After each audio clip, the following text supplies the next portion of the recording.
Баршаңызға сәлем, каналыма қош келдіңіздер. Бүгін сіздермен бірге осындай қонақтарыңызды таң қалдыратын ерекше дымламаның рецептісімен бөлісемін. Бұл әр өңірде әртүрлі атау мүмкін. Біздің оңтүстікте бұл дымлама деп аталады. Ендеше менімен бірге жасап көріңіздер.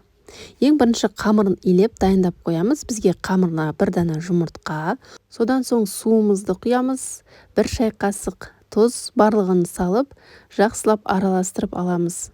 Сонан соң үстінен ұнымызды елеп саламыз. Қамыры тура ораманың наны сияқты жасалу керек. Қамырдың жақсы болып шығуы осы иленген қамырға байланысты. Сол себепті қамырды жақсылап илеміз. Көп қайтарған сайын қамырымыз жылтыр әдемі болып шығады. Қамырды 5 минуттан кейін тағы да бір қайтарып қойып қойсаңыздар, жылтыр әдемі болып шығады. Оған дейін бізге қажетті еттердің барлығын дайындап аламыз. Мен осындай қабырғалар, сүйектер және де қара кесек еттердің барлығын араластырып пайдаландым. Үстіне қара бұрыш, тұз, паприка, кішкене ғана зира салып жібердім. Барлығын жақсылап араластырып, етімізді дайындап қойып қоямыз. Енді етті дайындап болғаннан кейін тазаланған картоптарды осылай 2 бөлікке, 3 бөлікке немесе 4 бөлікке бөліп салсаңыздар да болады. Картоптарды осылай үстінен тұз, қара бұрыш, паприка салдым тағы да. Барлығын жақсылап араластырып, картопты да дайындап қоямыз. Осылай етімізді, картопымызды дайындап болған соң қамырды жаюға кірісеміз. Қамырды әдеттегідей жұқалау етіп жайыңыздар. Ұнның көмегімен осылай жұп-жұқа етіп жайып, үстінен бір кеелкі етіп сұйық майды жағып шығатын боламыз. Достар, егер менің каналыма тіркелмеген болсаңыздар, міндетті түрде тіркеліп алыңыздар. Каналымнан көптеген қарапайым, оңай, керемет рецептерді таба аласыздар. Және де видео ұнап жатса, лайк басып, пікір қалдырып кетуді де ұмытпаңыздар. Осылай қамырдың барлығына сұйық майды жағып болған соң, дәл осылай орауға да болады. Мен ішіне әдемі дәм беру үшін сәбізді күштен өткізіп, пиязды турап, кішкене тұз салып, жақсылап араластырып, осы қамырдың үстіне жұп-жұқа етіп жайып шықтым. Бұл міндетті емес, бірақ салсаңыздар тіптен керемет болып шығады.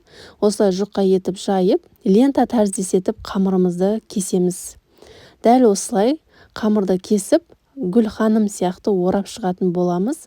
Бұл қамыр сіздердің дымламаларыңызға одан сайын әдемілік және де дәмділік, тойымдылық береді.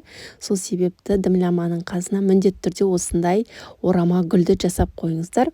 Ерекше дәм береді және де тойымдырақ болады. Қонақтарыңызға ұнайтыны сөзсіз. Міне дәл осылай барлығын гүл тәріздес етіп аламыз, орап. Енді қазанға барлығын рет-ретімен жайғастыратын боламыз. Қазанымыздың ең астыңғы бөлігіне сұйық майды құямыз. Сұйық майдан соң жаңағы маринадтап алған еттерімізді барлығын орналастырып шығамыз. 2 дана пияз қолдандым. 2 дана пиязды үстінен себеміз.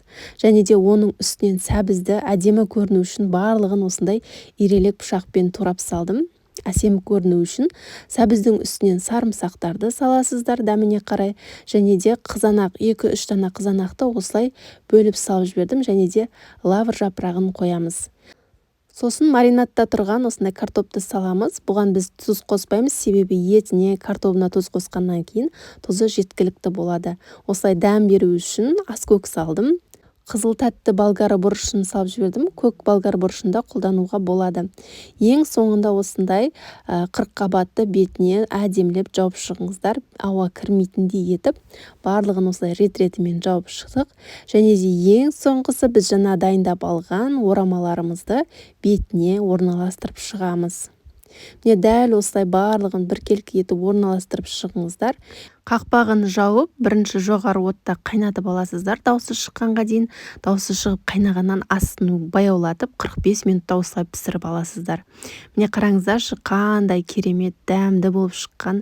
Сіздер де міндетті түрде жасап көріңіздер. Сіздерге ұнайды деген ойдамын. Және де сіздің өңіріңізде бұл тағам қалай аталады, комментарий бөліміне өз пікірлеріңізді жаза кетіңіздер. Егер сіздерге видео ұнап жатса, лайк басып бағалап кетуді ұмытпаңыздар. Назарларыңызға үлкен рахмет. Сіздермен болған ләззат.